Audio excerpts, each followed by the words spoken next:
in silence through the night. What a thrill. I'm searching and I'll melt into you. What a fear in my heart, but you're so supreme.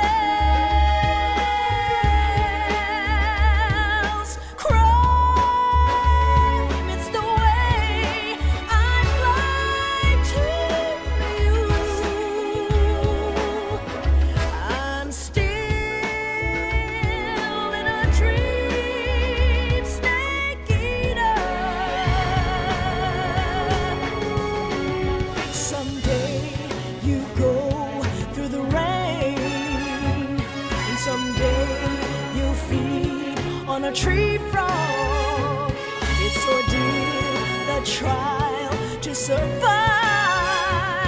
For the day we see new light, I give my life, not for honor, but for you. In my time,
Currently flying over the Arctic Ocean, altitude 30,000 feet, approaching Soviet airspace. Arriving at the designated drone launch point. Drone oil pressure and voltage are nominal. Payload oxygen supply is nominal. Power supply to payload antifreeze system shows no problems. No gusts. All systems go for drone detachment. Snake, we can't risk a halo jump this time around. Airspace security has gotten tighter since we were last here. We can't get as close to the ground as we did during the Virtuous mission. So instead, we'll be using one of our newest weapons. Snake, you're being given an honor on par with Alan Shepard. This is our last chance. Show your patriotism. If you fail, you'll be back in a hospital bed again, waiting for the firing squad.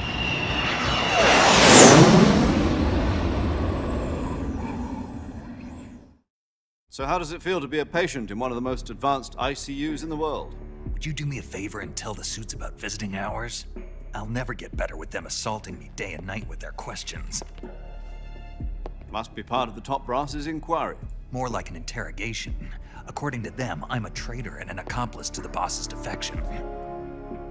They're just looking for a scapegoat. Does that mean they're after you too?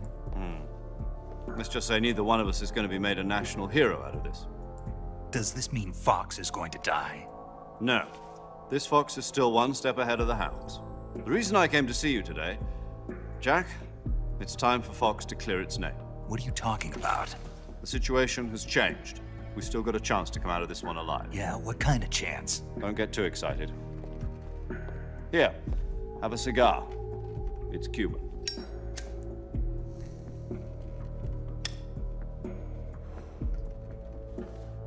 This morning, I had a meeting with the CIA. They decided when they're going to execute us? No. something even bigger. Yesterday, the White House received an unexpected call. President Johnson? Yes, I hear you, Mr. Chairman. It was a hotline call from Khrushchev to President Johnson. From the head of the Soviet Union? That's right. A few days ago, one of our country's main design bureaus, OKB 754, was destroyed in a nuclear explosion. At about the same time, our anti-aircraft radar picked up a signature that appeared to come from one of your military aircraft. Does any of this sound familiar to you? In retaliation, I have placed our armed forces on secondary alert. Depending on your response, I may be left with no choice but to order the military to maximum alert and unleash Armageddon. With the help of your predecessor, I was able to survive the Cuban incident.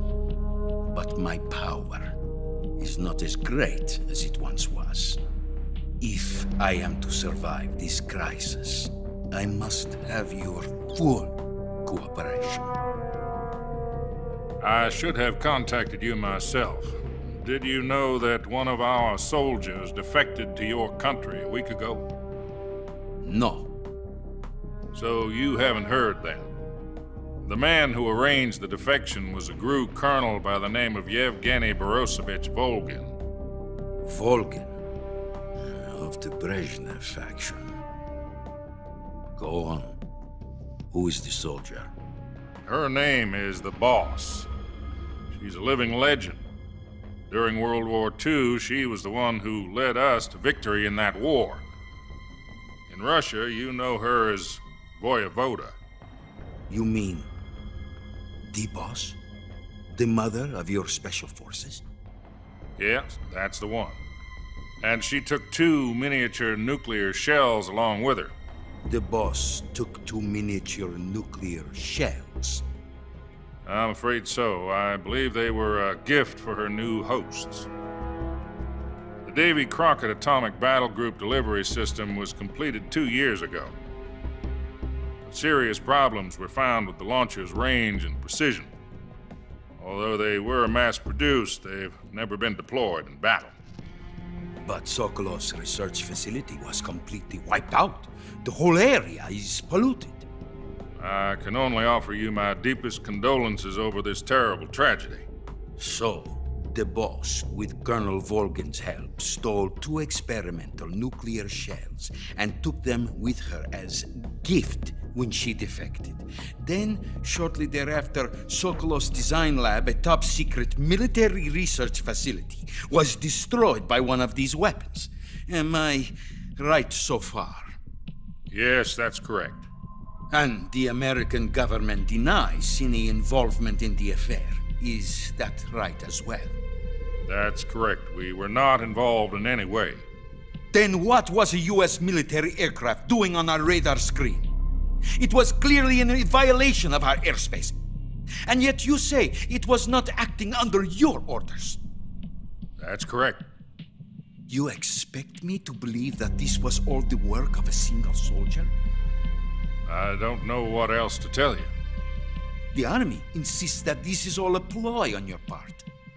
I've said it once and I'll say it again. Our government had nothing to do with it.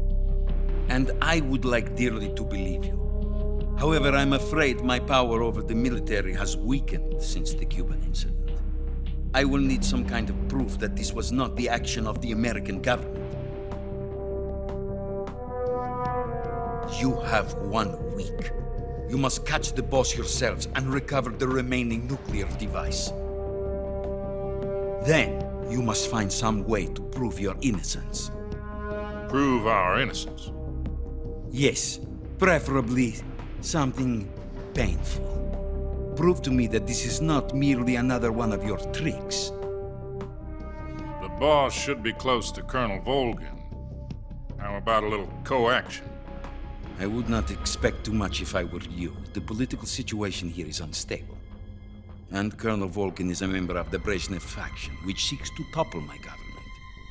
1 week, You have only 1 week, and if it is not too much to ask, do something about Volgin as well. What is that supposed to mean? Nothing. It means nothing. Call it a modest gentleman's agreement to ensure our continued relationship.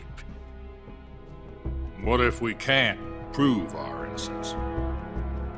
Then I will be unable to restrain the military. I will be ousted, and they will seek their revenge. A nuclear attack on the United States? I leave the disposal of this situation entirely to your discretion, Mr. President. Disposal, huh? If you fail, it will mean the beginning of a new world war. To put it simply, in order to avoid a full-scale nuclear conflict, we have to prove that America was not involved in that explosion. And eliminating the boss ourselves will prove America's innocence? Right. The higher-ups have decided that you're the only one capable of pulling this off. You were her last apprentice. Screw this one up, and we'll both be 6 feet under. There's no choice.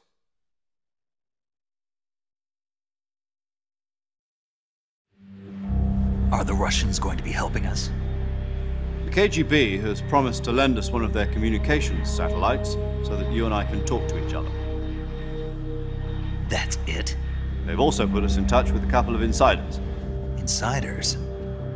There was a defection in September 1960. Do you remember it? You mean the 2 NSA codebreakers who went over to the Soviet Union? Precisely. Since then, they've apparently been training with the KGB for exactly this kind of situation. Their code names are Adam and Eva. I've been told that Adam has infiltrated Volgin's ranks. I've also arranged for him to provide you with an escape route. You'll need to rendezvous with him when you get there.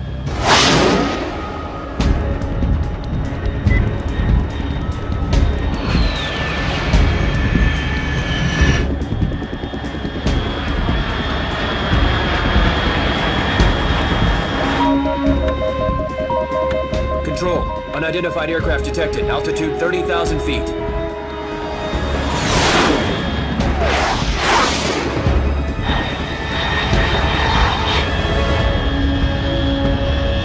It's fast. Estimated airspeed exceeding Mach 3. Bearing south. I'm about to lose it.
This is Snake. Do you read me?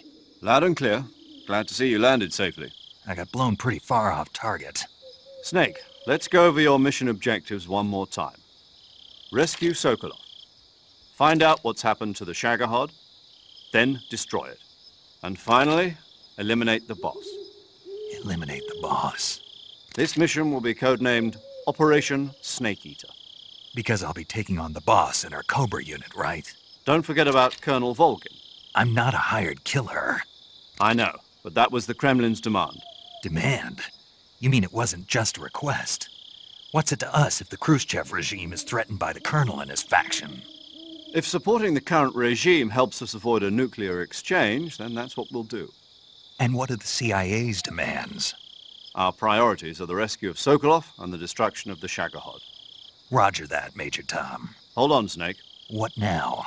I'm changing my codename. It turns out Tom wasn't the most auspicious choice. What do you mean? Well, the truth is, when I chose my codename, I picked the wrong one. The wrong one? Did you ever see the movie The Great Escape? It came out last year. I must have missed that one. Anyway, it's based on a true story about prisoners who escaped from a POW camp in Nazi Germany. The prisoners dig 3 tunnels as part of their plan, but the Nazis find 2 of the tunnels before they're finished. The prisoners succeed in escaping by using the last remaining tunnel. The names of those 3 tunnels were Dick, Harry, and Tom. I get it. You used the name of the tunnel they escaped in as your code name because you thought it would bring you good luck. Yes, that's exactly right. At least, that was the plan. But I got the name wrong. The one they escaped in was Harry. Tom was one of the unlucky tunnels. It was discovered by the Nazis before it was finished. I watched the movie again just to make sure. In fact, I even ordered the actual film from the movie company. yeah, it doesn't sound like the greatest name to use. So what should I call you? You know, let's just use Zero, like we've been doing all along. All right then. Major Zero it is. We'll start over from square one. From square 0. My frequency is 140.85. Oh, I almost forgot. Paramedic is with us again on this mission. Is this her last chance too? If we fail, she'll have her medical license revoked. It's more or less the same kind of fate. Her frequency is the same as during the Virtuous mission, 145.73. She'll be recording your mission data as well, just like the last time. That frequency is also the same, 140.96. And there's one more person on your support team. His name is Mr. Sigint. He's an expert on the latest in weapons and equipment technology. You'll be going up against some of the world's most advanced weaponry when you infiltrate the research facility. If you have any questions, just ask him. His frequency is 148.41. Mr. Sigint. Got it. Adam, your KGB contact, is waiting for you at the abandoned factory up ahead. The same factory Sokolov was being held in last week. Yes, meet up with Adam first. He's cleared the way for you to rescue Sokolov. How will I know this Adam guy when I see him? You'll know once you reach the factory. The whole area's been polluted by the fallout from that nuclear blast. No one else would dare come close. The password is, "Who are the Patriots?" and Lali Lulelo. Lali Lulelo. Gotcha. You've been equipped with a 45 for this mission. Be careful, it's noisy. I thought standard Fox procedure was procure on-site weapons acquisition. The circumstances are different this time. You're now on an official mission for the United States government. It would be necessary to make your presence known to a certain extent, to the Khrushchev regime at the very least. But remember, this is still a sneaking mission. Snake, if you fail this mission, it will mean an all-out nuclear war. Keep that in mind and proceed with extreme caution. Understood. Commencing Operation Snake Eater.